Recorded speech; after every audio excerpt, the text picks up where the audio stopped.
It was just another late shift, another walk home in the dead of night. The streetlights hummed weakly, casting pale yellow pools on the empty sidewalk. The city was quiet. Too quiet. The kind of quiet that makes your skin prickle, that presses against your ears like something waiting just beyond the edge of sound.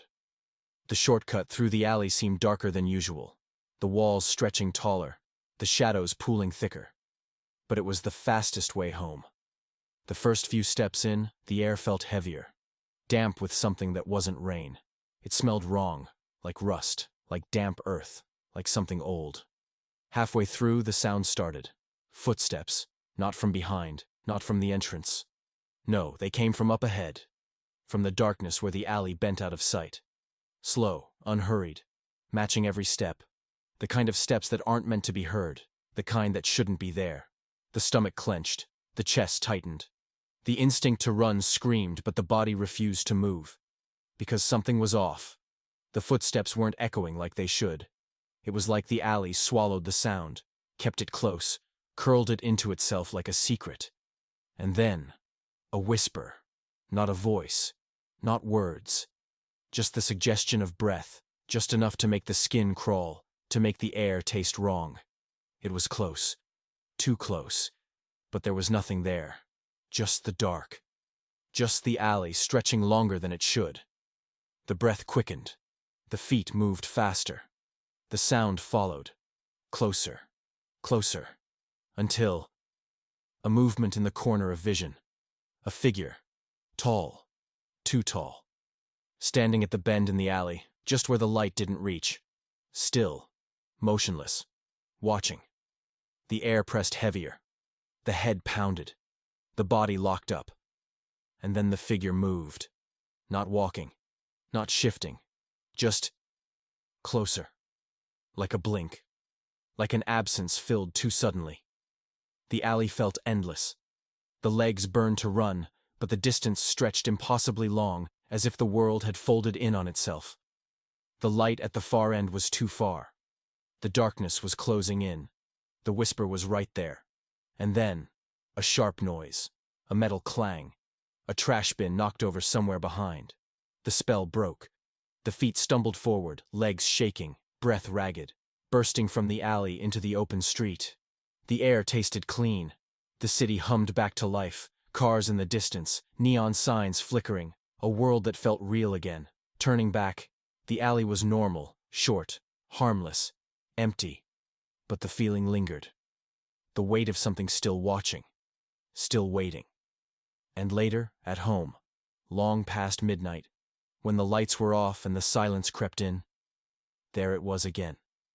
That whisper, closer than before.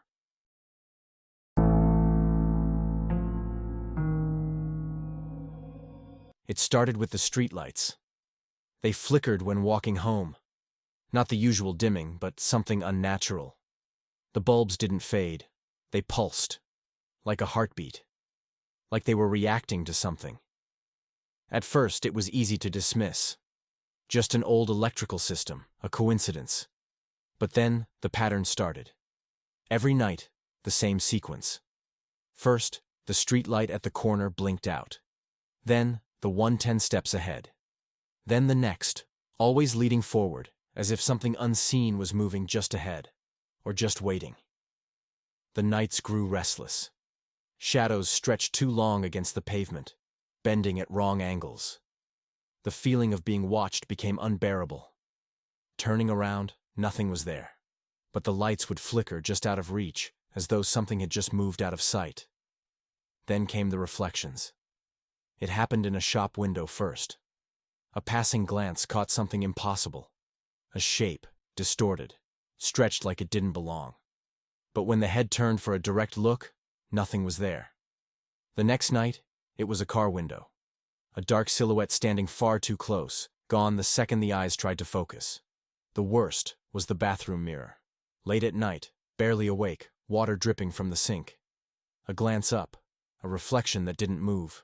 The breath caught. A cold weight settled in the chest. Blink. The reflection was normal again. But something had changed. The feeling didn't leave. It pressed closer.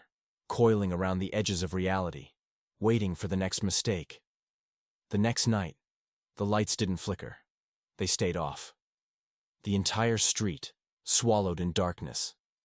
No hum of electricity, no glow from windows. Just pitch black stretching in every direction. The phone screen cast a weak light, barely enough to see a few feet ahead. The world felt smaller, like something massive pressed against the edges of vision, just waiting for the darkness to last a little longer.